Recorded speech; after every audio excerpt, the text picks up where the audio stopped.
반짝반짝 빛나는 책모닝 658일차를 시작하겠습니다. 네, 658일차고요. 부자의 그릇 164페이지입니다. 여섯 번째 줄이죠. 네. 다루는 돈의 수준이 올라가면서 자네는 마음의 여유를 점점 잃어버린 것처럼 보이는데 다루는 돈이 많아지면서 여유가 없어졌다는 거예요. 네. 노인은 나에게서 시선을 떼더니 무언가 떠오르는 듯 먼 곳을 응시했다. 그 무렵 M역 앞점과 K역 구내점은 누가 맡고 있었지? 남에게 맡길 수 있는 건 맡기고 있었지만 장부는 계속 제가 관리하고 있었습니다. 그럼 새로 개업하는 매장 두 곳은 누가 맡을 예정이었나? 그건 하야마의 소개로 대형 음식점 체인점의 매니저를 스카우트했죠. 이름은 생각이 안 나네요. 어차피 금방 그만두게 했으니까요. 오, 그건 또 왜? 그 사람한테는 지금도 정말 미안한 마음뿐입니다. 어쨌든 신규 오픈을 앞두고 해야 할 일이 산더미처럼 쌓여 눈코 뜰 새 없이 바빴습니다. 솔직히 말하면 정신없이 일하면서 불안감을 잊고 싶은 마음도 있었습니다. 지금만 잘 넘기면 모두 잘 될 거라는 생각으로 계속 움직였고요. 노인은 이렇게 중얼거렸다. 오만해라고요.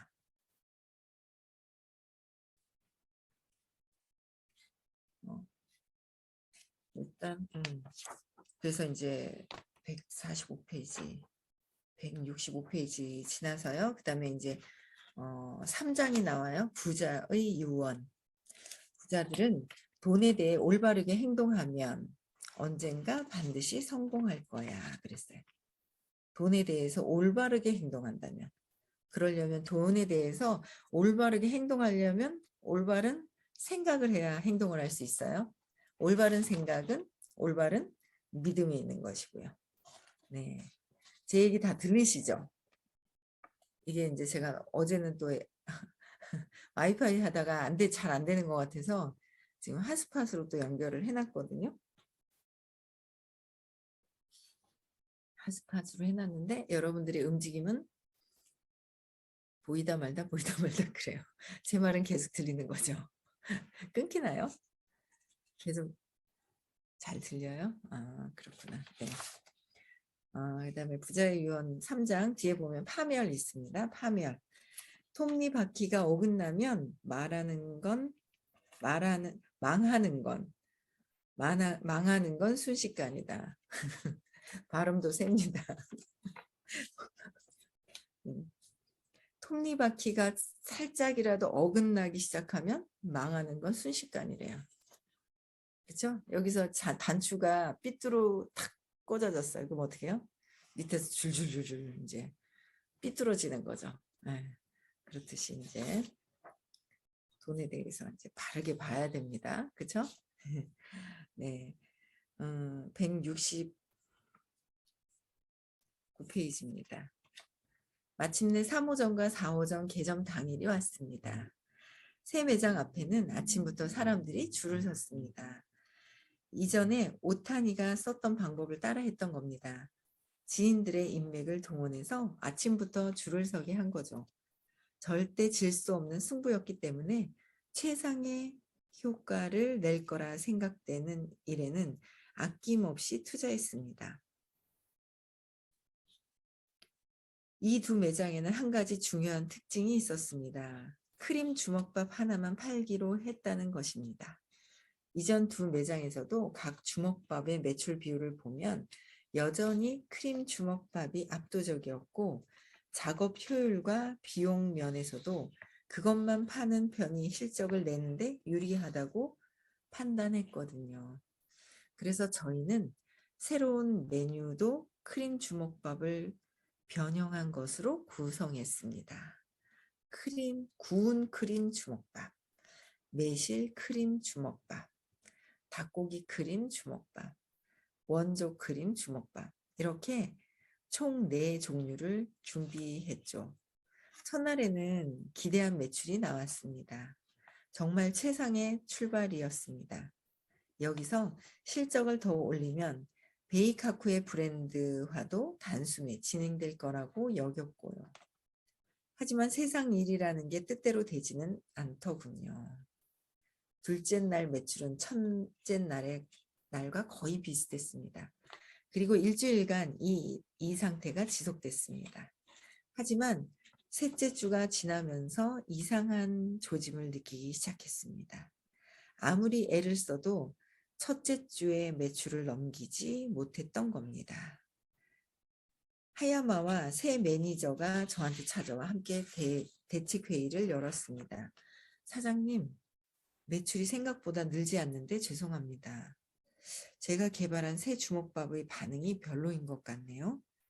불안해하는 하야마와 매니저를 안심시키기 위해 저는 한껏 미소를 지으며 대답했습니다. 아니야, 새 가게가 자리 잡을 때까지는 시간이 걸리는 법이거든. 지금은 버텨야 할 때야. 할 수 있는 건 다 해보자고. 솔직히 그렇게 말하는 저 또한 내심 불안하고 초조했습니다. 지난번에 두 매장에서는 겪지 못한 부담감을 처음으로 느끼기 시작한 겁니다. 하필 이 두 매장에서 매출이 안 나오다니. 지난번보다 오가는 사람들도 훨씬 많고 주 고객층인 회사원들도 더 많이 보이는데 오타니와 의논해 볼까? 편의점권으로 의견이 갈렸던 이후 저희는 서로 서먹해진 상태라 선뜻 연락하기가 꺼려졌지만 이런 일은 아주 중대했기에 제가 먼저 용기를 냈습니다. 그런데 오타니는 의외로 순순히 의논해 주더군요. 그 두 가게는 나쁘지도 않았지만 좋지도 않아.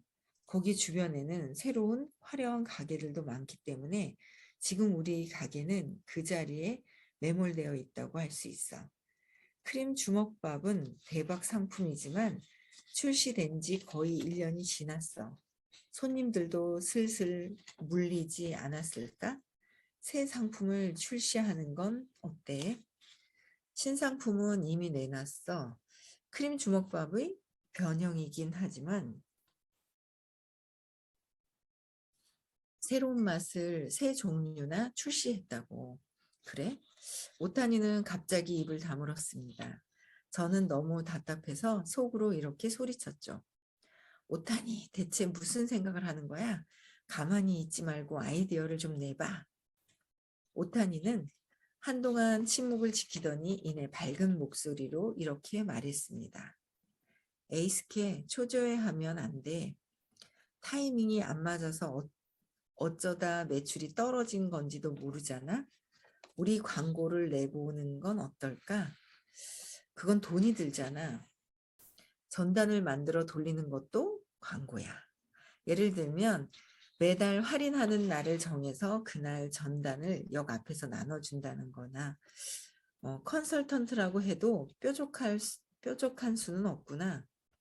지금 할 수 있는 건 그 정도야. 아니면 가게 앞에서 시식 서비스를 하는 건. 여러 가게에서 그런 서비스를 제공한다는 건 판매에 효과가 있다는 거야. 낙심하지 말고 열심히 해봐. 알았어. 지금 할 수 있는 건 다 해볼게. 그 뒤 베이카쿠의 광고가 들어간 휴대용 티슈를 만들어서 역 앞에서 나눠주기도 하고 가게 앞에서 시식 서비스를 제공하기도 했습니다. 그런데 아르바이트로 고용된 사람들은 대부분 자신이 해야 할 일은 오직 판매라고 생각했기 때문에 다른 일도 함께 하게 되자 불만이 쌓였던 모양입니다.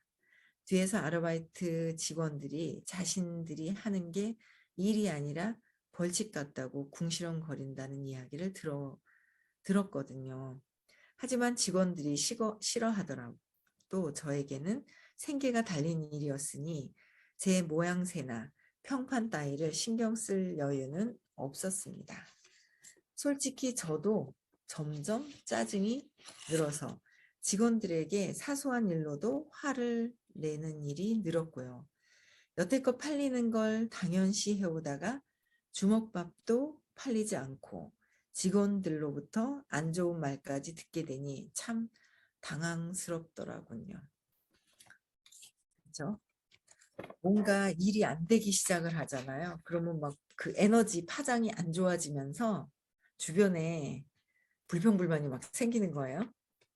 오늘 이제 그 크루즈 그 배 안에서 식사를 했거든요. 식사를 하면서 서울에 이제 리더들 두 분, 세 분하고 세 분이었구나. 세 분하고 그다음에 이제 회사 직원 이사님하고 이렇게 세 같이 이렇게 식사를 했는데 같은 테이블에 있었거든요. 근데 한 분이 정말 잘 나가시던 분이에요. 제가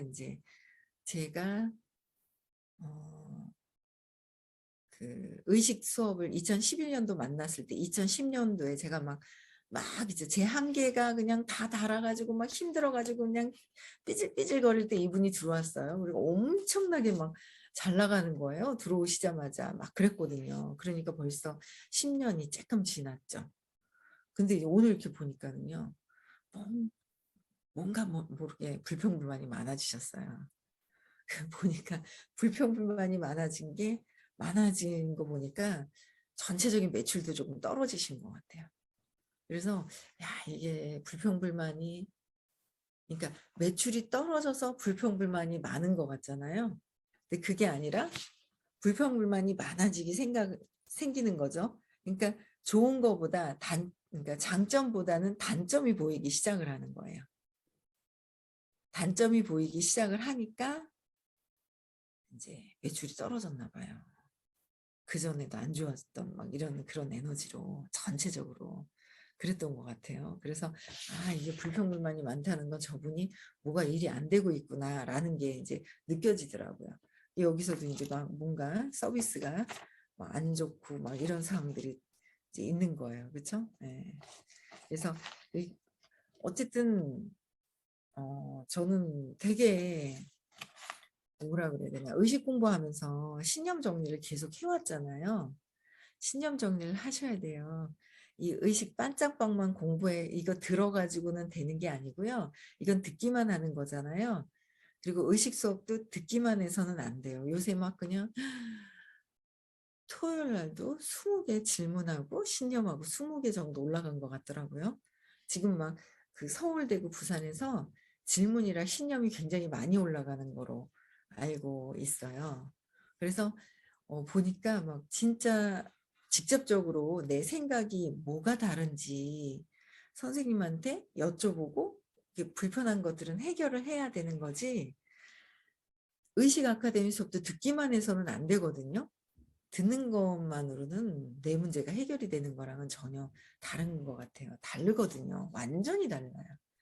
근데 그런 것들을 계속 하고 나니까 제가 진짜 있잖아요. 세상 이렇게 또 맨날 이제 의식 수업 듣는 우리 식구들만 이렇게 보고 있다가 서울대고 부산 식구들만 보고 있다가 제가 와서 이제 다른 분들도 막 보게 되니까 근데 이제 진짜 사람들이 다른 거예요. 편안하고 이 시간도 되게 여유롭고 길게 느껴지는 거예요. 전에는 되게 마음이 조급했나 봐요. 조급해가지고 막 모든 게 막 뭔가 그랬는데 지금은 막 시간도 길고 여유도 많고 뭔가 제 신념 체계가 이렇게 바뀌기 시작을 하면서 좀 세상이 좀 달라지는 듯한 그런 느낌들이 있어요. 여러분들도 그렇죠? 공부 많이 하시는 분들, 그렇죠? 질문 많이 하시는 분들 아마 똑같은 느낌을 느낄 것 같은데 어쨌든 신념 체계 자체를 바꾸면 좋아진다는 사실, 그렇죠? 네. 여기 호텔 안에 건조해요. 그래서 조금만 말을 해도 얼마나 입이 건조한지 굉장히 건조한 것 같아요. 네, 그 다음에 또 173페이지에 5번째 줄 읽을게요. 그 뒤 베이카쿠의 광고가 들어간 휴대용 티슈를 만들어서 역 앞에서 나눠주기도 하고 가게 앞에서 시식 서비스를 제공하기도 했습니다. 그런데 아르바이트로 고용된 사람들은 대부분 자신이 여기까지 다 했죠. 했어요. 맨 밑에. 아이고 잘못 봤습니다. 맨 밑에 줄 나갈 차례요. 하지만 가장 힘들었던 건 그렇게 백방으로 노력해도 매출에 변화가 없었다는 겁니다. 그러다 마침내 더 두려워하던 일이 터졌습니다. 새 매장이 문을 연 지 석 달이 지났을 무렵부터 매출이 조금씩 하락하기 시작한 겁니다. 그리고 그 달을 기점으로 전 매장에서 크림 주먹밥의 매출이 눈에 띄게 떨어지기 시작했습니다. 당시 신매장의 매출은 기대했던 바의 절반밖에 되지 않았습니다. 간신히 구매장의 매출은 20% 감소 정도로 멈췄지만 그동안 전 매장에서 크림 주먹밥에 의존했던 만큼 크림 주먹밥의 매출 감소는 경영에 직접적인 타격을 주었습니다. 새 매장에서는 매일같이 준비했던 400개 정도의 크림 주먹밥을 폐기 처분해야 했고요. 폐기 처분했대요. 그냥 큰일 났어요. 또 월급을 지급하기 어렵다는 이유로 새로 고용한 아르바이트 직원의 절반을 해고할 수밖에 없었습니다. 일손이 부족해지니 저는 1호점인 M역 앞 매장에 다시 서게 됐습니다. 그런데 오랜만에 매장에 서서 바라본 광경은 이전과는 확연히 다르더군요. 제가 예전에 매장에 있을 때 오던 단골 손님들도 더는 보이지 않았죠. 질리지 않았을까 싶은데요. 계속 먹으면 안 질리는 게 또 있긴 한데 질렸는 것 같아요. 근데 암만 맛있는 걸 계속 먹어도 좀 질리는데 줄을 늘어설 정도로 많은 사람이 찾았던 맛인데 지난 반년간 무슨 일이 있었던 걸까요? 모든 주먹밥에 물렸다. 한 번만 먹어봐도 충분하다. 미묘하게 맛이 변했다 등 여러 이유가 있겠죠. 맛도 변했을 거예요. 그렇죠? 그 밥 짓는 거는 다른 데다가 줬잖아요. 그렇죠? 밥 변했을 거. 변한 것도 있고. 하지만 설사 진짜 이유를 알아낸다고 해도 한없이 허무해질 것 같았습니다. 좀처럼 이해할 수 없는 상황에 놓인 저는 세상을 저주하고 싶은 마음만 들더군요. 톱니바퀴가 한번 어긋나기 시작하면 파멸은 정말 순식간이라는 걸 절실하게 깨닫는 순간이었습니다. 안 좋아지기 시작을 했어요. 그렇죠? 네, 그다음에 도산. 꿈에서 깨어나 차가운 현실로 돌아왔대요. 꿈에서 깨어났대요. 차가운 현실. 도산됐습니다. 저는 인정하고 싶지 않았지만 경영자로서 크림 주먹밥의 인기가 하락했다는 현실을 받아들여야만 했습니다. 그래도 위기를 타파해보기 위해 저는 여러모로 변화를 꾀했습니다. 먼저 새 매장의 콘셉트를 수정했죠. 크림 주먹밥만 팔던 매장에도 다른 매장들과 똑같이 기본 주먹밥을 함께 판매하기 시작한 겁니다. 그 전략으로 하루 20여 개씩 판매가 늘었습니다. 하지만 S역 내에는 도시락을 파는 다른 가게도 많았기에 결과적으로는 차별화에 실패했죠. 결국 저희 가게는 특별히 내세울 만한 게 없는 평범한 주먹밥 가게로 전락했습니다. 게다가 T시가지처럼 세련된 카페들이 들어선 거리에서 누가 테이크아웃으로 주먹밥을 사 먹겠습니까? 그 후 다시 방향을 조금 바꿔서 쌀가루빵으로 만든 샌드위치도 출시했지만 원가 비용만 들어갈 뿐 매출 향상에는 별 도움이 되지 않았습니다. 설사 직원들이 싫어하고 반대하더라도 효과가 단 1%라도 기대되는 일이면 이것저것 시도했지만 예전처럼 매출이 올라가는 일은 없었습니다. 큰일 났어요. 이제 어떡하노. 그렇죠? 매출 감소는 하루하루의 현금 흐름에도 심각한 영향을 주었고 새 매장에서 발생한 폐기 손해액이 그대로 구매장의 이익을 갉아먹는 꼴이 됐습니다. 그래도 새 매장을 철수하지 않은 건 오기 때문이었을까요? 솔직히 그동안 순조로웠던 것을 효율화의 확대화라는 방향으로 틀었던 제 결정이 모두 잘못된 것이었음을 인정하고 싶지 않았습니다. 빨리 결정하고 뭔가 했어야 되는데 오기로 붙들고 있으면요 더 안 되거든요. 오기로 붙들고 있으면 안 돼요. 판단을 빨리빨리 해야 돼요. 그래도 새 매장을 철수하지 않은 건 오기 때문이었을까요? 그렇죠? 솔직히 그동안 확대되었다. 그래서 그 밑에요. 사실 그보다 냉정해진 지금은 얼마든지 실패 원인을 떠올릴 수 있습니다.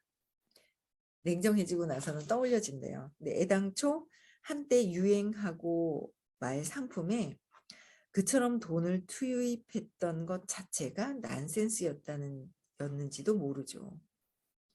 그러니까 유행하고 말 상품들이 있어요. 거기에다 계속 투자를 해서는 안 된다라는 거예요. 근데 한번 이렇게 내가 했던 것에 대한 건 한번 돌이켜 볼 필요가 있다라는 거죠.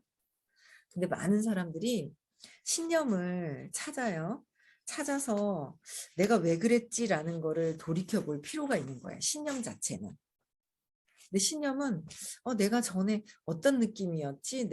이 부분은 내가 잘못한 것이 아니라 잘 몰라서 그랬구나라는 거로 해서 다시 봐야 되는데 다시 과거에 신념을 보는 거를 싫어해요. 저도 싫어하더라고요. 싫어했었어요. 근데 자꾸 보려고 그러거든요. 그래서 이 수업을 들으라고 그러면 아예 안 들으시는 분들 계세요. 의식 수업을. 근데 그 아예 안 들으시는 분들은요. 뭐가 있냐면 과거의 상처를 되살려서 듣기 싫어하는 거예요. 그러니까 되살려서 내 과거의 상처를 되돌려 보면 그게 잘못 인식된 게 있거든요. 잘못 해석이 된 게 있어요. 근데 그거를 잘못 해석된 거를 재맥락하면 완전히 믿음 체계가 달라지거든요. 근데 그거를 안 하는 거죠. 보는 게 싫은 거예요. 과거에 사건을 보면 큰일 나는 줄 아는 거예요. 그래서 과거의 사건을 안 보는 거예요. 큰일이 전혀 안 나는데도. 그래서 내가 어떻게 했었는지를 그냥 오기로 그냥 앞으로 달려가서 될 것이 아니라 내가 무엇 때문에 어떻게 내가 잘못 단추가 어디서부터 잘못 그 단추가 깨어졌는지를 찾아볼 필요가 있는 거예요. 그게 이제 여러분들이 봤을 때 불편한 것들 그런 것들을 다 찾아봐야 돼요. 그러면서 과거에 어떤 것들이 느낌이 어떤 거였었는지를 끊임없이 계속 찾아보셔야 돼요. 근데 그걸 찾아보기 싫어하는 경우가 참 많죠. 근데 제가 이게 보니까 다 뭐라고 선뜻 말은 다 못하겠더라고요. 근데 이렇게 보면 뭔가 이렇게 그 아이들이 있잖아요. 이렇게 보면은 각자 다 문제들은 다 있어요. 한 가정에 어떤 고통스러운 어떤 사건들 뭐 이런 것들은 다 있는 것 같더라고요. 근데 그게 어릴 때 상처가 무조건 다 있잖아요, 인간들은. 그 상처가 작으냐 크냐에 따라서의 그 차이가 있을 뿐이지 상처는 있게 되어 있거든요. 근데 그걸 본다고 해서 두려운 게 아니라 그걸 찾아냄으로 해서 두려운 게 아니라 재맥락을 해버리면 완전히 다른 세상이 있는 거죠. 그걸 찾아야 돼요. 그래서 여기서도 보니까 계속 그냥 오기로만 내가 왜 뭐가 잘못되었을지 하고 빨리 이렇게 바로 잡거나 그랬으면 됐는데 그냥 앞으로 계속 이제 나아갔던 거예요. 그렇죠? 네. 두 번째 줄 있어요. 그런데도 당시 저는 아직도 우리는 죽음의 계곡의 한가운데 있다고 말하며 저 자신과 직원들을 다독였습니다.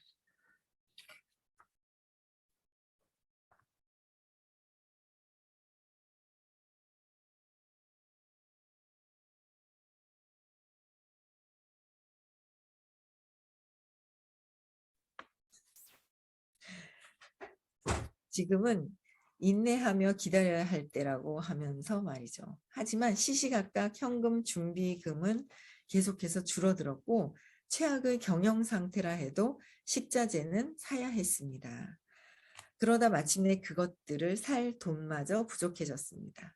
저는 현금 흐름이 악화되는 원인을 제거하기 위해 지금까지와는 다른 대안을 세우기로 했습니다. 그렇게 저는 오타니를 다시 찾게 됐습니다. 오타니는 제 이야기를 끝까지 듣더니 이런 말을 던지더군요. 매출 5%가 힘들어? 미안, 지금도 간신히 버티고 있는 거야. 바로 얼마 전에 은행에서 추가 융자도 받았는데 벌써 자금이 모자라. 그래서 말인데 너에게 주기로 했던 매출 5%를 하다못해 이익의 5%로 바꾸는 게 어떨까 하는데 지금 매장 전체의 한 달 매출은 대략 5천만 원. 5천만 원이야. 하지만 임대료와 인건비, 폐기손 등을 합산하면 지출은 월 4천만 원이래. 어이구야. 이럴 때 매출 5%는 250만 원이 지만 이익의 5%는 50만 원이 된다는 계산이 나오거든. 대충 250만 원의 5분의 1인 수준인 거지. 지금 베이카쿠의 200만 원의 차이는 커. 예전에 베이카쿠였으면 같은 비용의 매출은 배였으나 이렇게까지 차이가 크지는 않았는데 지금은 상황이 달라졌어. 엄청나게 지금 큰일 난 상황이에요. 그렇구나. 하지만 그게 나와 무슨 상관이냐고 하면 아마 너무 냉정하다고 날 탓하겠지? 그런데 말이야, 에이스케. 우리가 연초에 했던 약속은 무엇이었을까?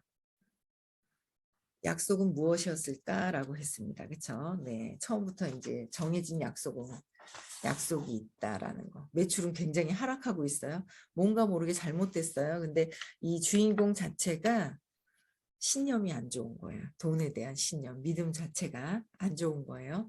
네, 그래서 오늘은 여기까지 하고요.